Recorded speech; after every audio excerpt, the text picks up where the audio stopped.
दोस्तों, क्या आपको पता है कि पिछले कुछ सालों में ऐसे क्रिएचर सरफेस पर आ रहे हैं जो सिर्फ समुद्र की गहराइयों में मिलते थे। ऐसे अजीबोगरीब मॉन्स्टर जो सिर्फ 1000 मीटर्स नीचे अंधेरे में रहते थे, अब लोगों को बीचेस पर मिल रहे हैं। ये तो सिर्फ एक कोइंसिडेंस है या किसी बड़े डेंजर का सिग्नल? क्या ये एक नेचुरल फिनोमेना है या लेविथन जैसे लेजेंडरी समुद्री मॉन्स्टर वापस आ रहे हैं? सोचने वाली बात है। अगर समुद्र की गहराइयों का राजा लेविथान वापस आया तो क्या होगा? वीडियो को एंड तक जरूर देखें, क्योंकि आज हम जानेंगे डीप सी क्रिएचर के ऊपर आने की असली वजह। और एक सवाल, अगर आपको समुद्र के अंदर जाने का एक मौका मिले और वहां किसी अननोन क्रिएचर का सामना हो जाए, तो आप क्या करेंगे? कमेंट करके जरूर बताएं। दोस्तों, दुनिया का 71% हिस्सा ओशन से भरा है, लेकिन हम सिर्फ 5% ओशन को एक्सप्लोर कर पाए हैं। समंदर के नीचे एक पूरी अलग दुनिया है, जिसमें ऐसे क्रिएचर रहते हैं जो किसी दूसरे प्लेनेट से आए हुए लगते हैं। लेकिन अब सवाल ये है कि ये क्रिएचर सरफेस पर क्यों आ रहे हैं? ऐसा लगता है जैसे समुंदर के अंदर कोई बड़ी प्रॉब्लम हो रही है। आज हम एक्सप्लोर करेंगे डीप सी क्रिएचर्स के बाहर आने के 5 शॉकिंग रीजंस। चलिए शुरू करते हैं। दोस्तों, क्या आपको पता है ओशन के अंदर भी एक वोल्केनो है? इन्हें सबमरीन वोल्केनो भी कहते हैं। जब ये एक्सप्लोड करते हैं तो अंदर का टेम्परेचर एक्सट्रीम बढ़ जाता है।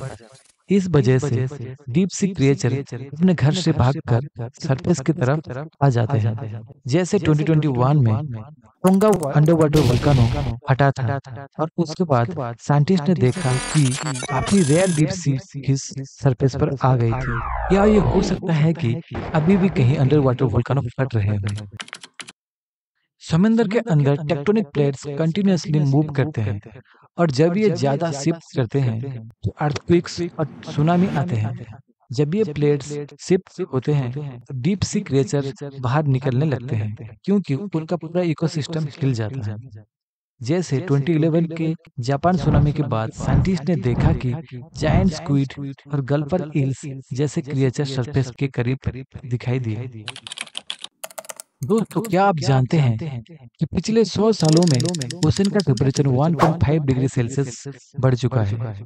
आप सोच रहे होंगे कि 1-2 डिग्री से क्या फर्क पड़ता है, लेकिन deep sea creature extreme cold environment में रहते हैं। उनके लिए ये लाइफ और डेथ सिचुएशन हो सकती है। जैसे जैसे टेम्परेचर बढ़ रहा है, वैसे वैसे समुद्र के ऑक्सीजन लेवल भी गिर रहे हैं, और डीप सी क्रिएचर ऑक्सीजन की तलाश में सरफेस पर आ रहे हैं। ये एक स्कैरी बात है, क्योंकि इसका मतलब है कि हमारा इकोसिस्टम सीरियसली डैमेज हो रहा है।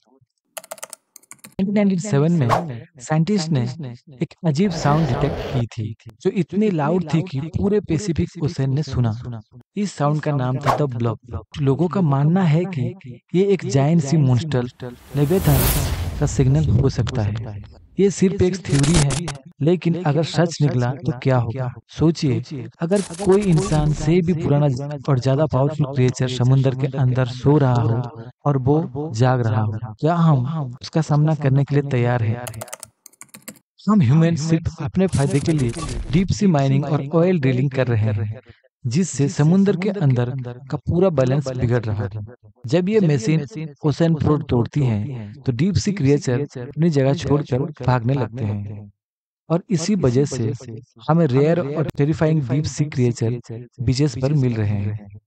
डीप सी क्रिएचर का सरफेस पर आना एक नेचुरल डिजास्टर का सिग्नल हो सकता है, या फिर ये हो सकता है कि लेविथान जैसे समुद्री मॉन्स्टर सच में वापस आ रहे हैं। आपको क्या लगता है? क्या ये सिर्फ एक कोइंसिडेंस है या एक बड़े डेंजर की वार्निंग? कमेंट करके जरूर बताएं। और अगर वीडियो पसंद आई तो लाइक करें, और अगर आपको ऐसे ही और भी क्रीपी और माइंड ब्लोइंग फैक्ट्स चाहिए तो फैक्ट्स एचक्यू को सब्सक्राइब करना ना भूलें। मिलते हैं अगले वीडियो में एक और धमाकेदार मिस्ट्री के साथ। तो तब तक stay curious, stay fearless. Thank you.